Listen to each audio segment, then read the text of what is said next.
Cool. So, welcome, folks, to this stream. We are going to share a few quick ideas on compounding.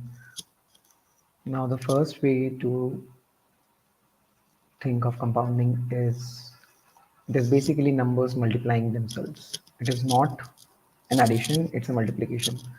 So, if you think of 1 rupee growing by 10% CAGR, for 1 year, it means that it multiplies itself by 1.1 because 1 plus 10%. So that's 1.1 every year. Next year, it will again be multiplied to 1.1, which means the 10% of 1.1 will be added to itself, and that leads to 1.21. It's 1.1 whole square. And then this is 1.1 to the power 3, 1.1 to the power 4, 1.1 to the power 5, 1.1 to the power 6. That is the way you think of compounding. Now, when you look at these numbers, these are obviously not linear, which means that you will have to read these numbers a few times before you build the intuition for it. Take an example of a CAGR of 7%. It means at a 7% compounding growth rate, you will end up with 150 rupees from a base of 100 rupees in exactly 6 years. And you will double your money from 100 rupees to 200 rupees in 10 years. And in 16 years, it will be 300 rupees. And hopefully in 20 years, it will be 400 rupees. This means that the cost of any item, say your kid's school education, if it is 1 lakh rupees, it will be 1.5 lakhs in 6 years, 2 lakhs in 11 years, 3 lakhs in 16 years, and 4 lakhs, 400,000 in 20 years. A lot of interesting ideas compound this way. Your health, your costs, they all follow certain kind of compounding patterns, and that is not linear in nature, which is why it is important to read these multiple times and build an intuition around it. Second part of story is around Nifty. So Nifty is what we call the market, and generally the returns of Nifty have been in the range of 12 to 15%. Again, I'm not a registered investment advisor, so it is merely me trying to share what I think about the Nifty, and or what I have understood, and I could be wrong here. It generally ranges between 12 to 15%, and this means your money will grow to 10 times in 17 years if it grows by 15%, or it will grow to 10 times in 20 years if it is at 12% compounding. So this is the range. You could think that, hey, I have invested 1 lakh rupees or 100,000 rupees in Nifty. That will be a million rupees or 10 lakh rupees in either 17 years or 20 years. That's the range.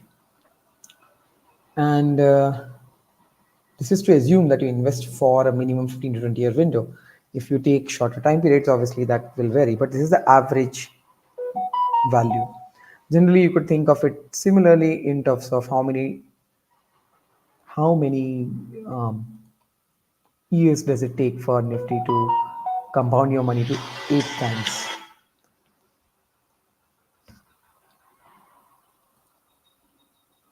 So, yep, you can see that it compounds anywhere between 15 years and 18 years. Now, I have given these two examples, but ideally you should be able to build this kind of a simple Excel sheet for yourself to build this intuition. This will be very helpful for you to understand how would your money look like in years to come.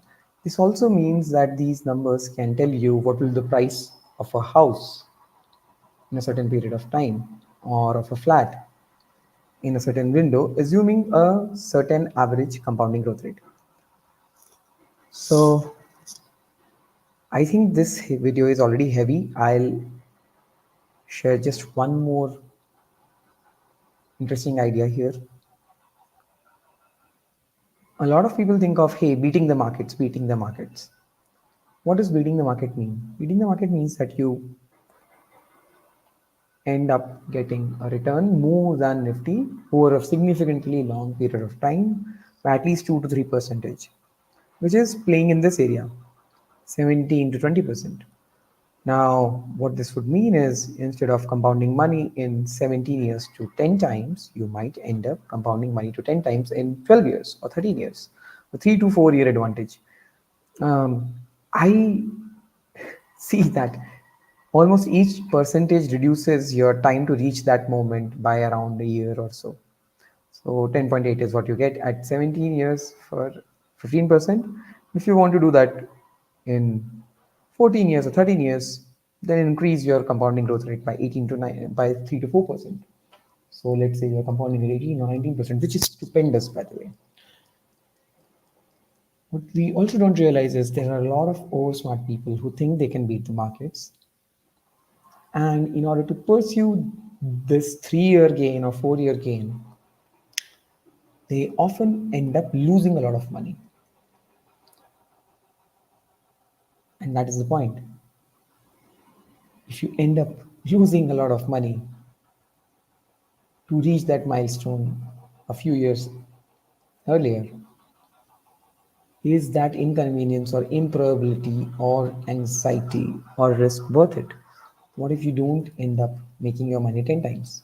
Or if you lose parts of it? Isn't it easier probably to just spend time compounding money in a slightly boring way rather than trying to get excess returns at the cost of all the drama that you'll go through?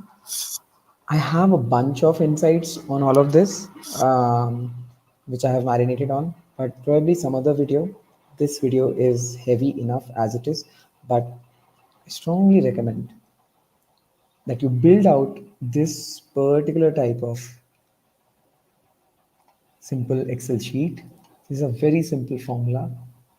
You put compounding percentages and you put years and you marinate on it. Think of it in terms of how areas develop, how cities grow. You need to notice certain ideas here that in order to go from 1 to 1.5, it took 6 years. In order to go from 1.5 to 2, which is another half being added, right? It took 4 years. But if you think of going from that 2 to 3, it should have taken, you know, at least 10 years. No, it took only 5 years. That's because that is how compounding works. It is not linear. So in these 5 years, instead of going from 2 to 2.5, it went to 3. And in the next 4 years, it added one more just in 4 years. So that is how non-linear stuff works. And if you don't acclimatize yourself with these numbers, you may not be able to develop the intuition required to play with it. Okay, I think this already covers a lot of ground. So let's look at another small stream sometime later. But this is fun. See you when I see you.